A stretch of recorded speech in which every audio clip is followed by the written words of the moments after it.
สบายดีตอนยามเสาร์ๆนะไอเอฟซีทุกคนว่าโยไก่หรือไก่น้องกำลังใจให้บ่แหล่ในคลิปต่อๆไปนะทุกคนวันนี้บ่แหล่ก็สิมาเล่งวันพุยนะทุกคนวันพุยในหน้าเขาเพราะว่ามันแล้วนะสิวานมันแล้วแนมนี้ก็เพิ่นสิวานพุยแน่ก็รอเบิ่งน้ำนะทุกคนสิเบิ่งพุยนำกันพุยก็บ่หลายดอกสอบหนึ่งสอบไปนะทุกคนวานมันเพราะว่าส่วนหลายก็ หน้าก็ร่างดำไม้แน่นะกะบ่แหลกกะสิวานในซุ่มเขียวๆซุ่มนี้นะอันนั้นแต่นี้นะลงไปนั้นทุกคนลงไปลุมซุ่มเขาเขียวนี่แหละแต่ว่าซุ่มดำไม้กะสิบ่ได้วานนะทุกคน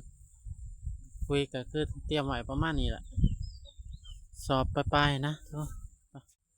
ซุ่มผ้าซุ่มพุ่นไม้ละบ่ได้เข้าวานคุยคน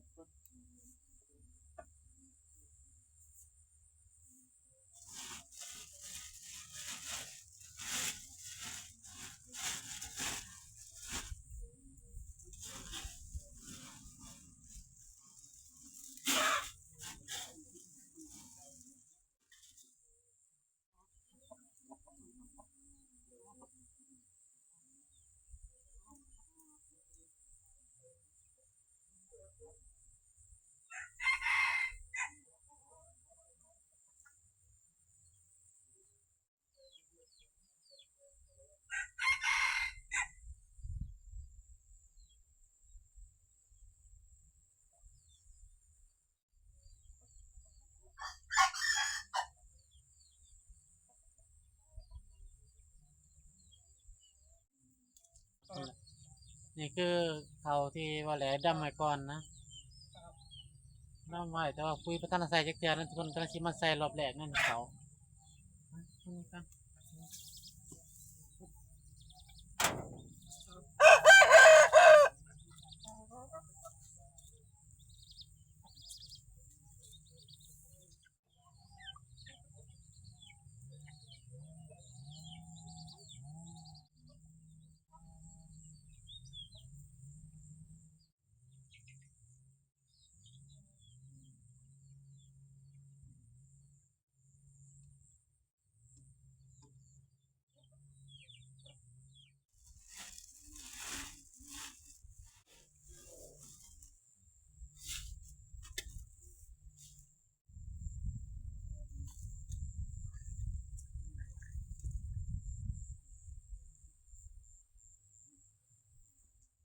คนทนเขาก็คือเก็บของเมื่อวานนะทุกคน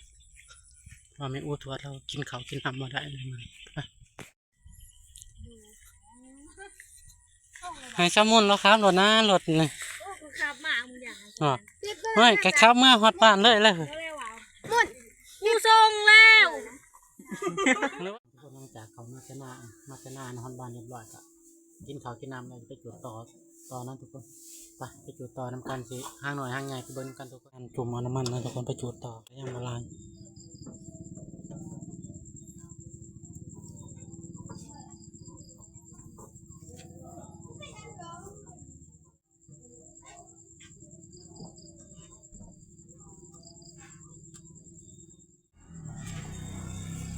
มันบ่ลงก็อันนี้ก็คือย่างไปนะย่างไปจุดต่อก่อนทีมงานย่างก่อนเปิดมาเป็นห้างต่อตอดแคนเพิ่นนะ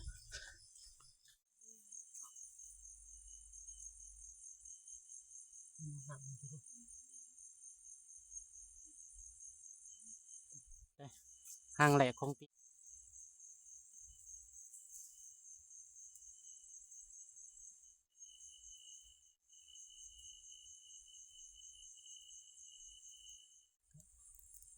ถึงแม่ถึงลูกก็จะเชื่อมมาเป็นทีเรียบร้อยนะประมาณ4-5 ฐานก็จะเต็มบันได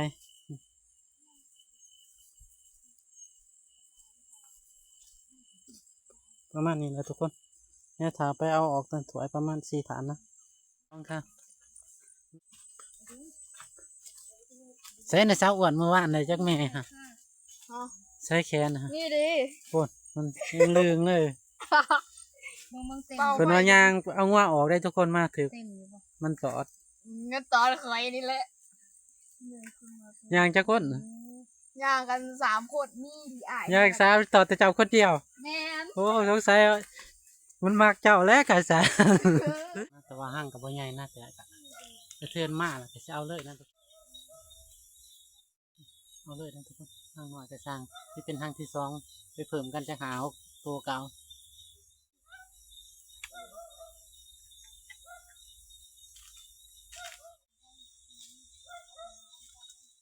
เรียบร้อยห้างที่2มันหน่อยบัดนมาเบิ่งห้างมันใหญ่ได้อบัดนี้พุ่นมันเข้าไปไหนพุ่นมีแต่แม่มันออกมา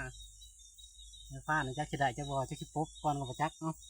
เอากันทุกคนเอาแล้วเรียบร้อยนะ2ห้างที่แรกคิดว่าห้างมันน้อยนะห้างที่2มาจูดแล้วห้างมันใหญ่แต่มันอยู่ในหลืบไม้นะนี่หลืบไม้ให้ทีมงานเฮาก็มากัน4 คนนะมันมาสู้เอาเพิ่นพลาดเองบ่เห็นดอกเห็นเลยเพิ่นโทรมาไปเบิ่งกันตอนที่ว่าเอาออกมาจากด่างจากนั้นมาว่าสิได้หลายได้น้อยเนาะทุกคนโลสีแดงกันได้เท่าได้เด้เนาะ เนาะ กูละซ่องโต 2 ค่ำก็สร้างมันแหกมันห้างแหลกเปลี่ยนแหลก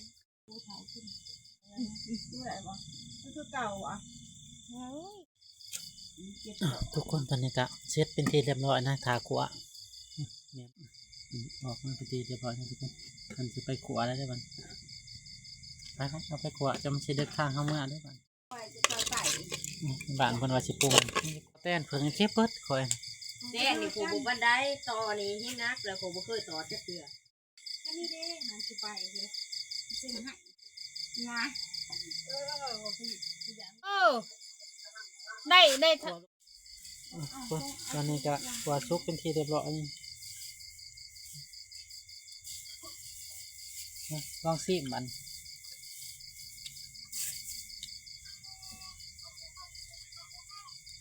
ผมละอะไร แค่ไปแทกป่าโคจัก ไม่ทำดีเนาะเดินกันหมอนี่หลดให้ได้หมอได้ร้ายกัน ได้เคยได้น้อยคิดก็เกิดโอกาสเลย เอ้ามึง เนี่ยคนเด้อวันนี้เด้อเอาเป็นที่เรียบร้อยนะทุกคนเถอะเมื่ออ่านน้ำบัตรทุกคนก็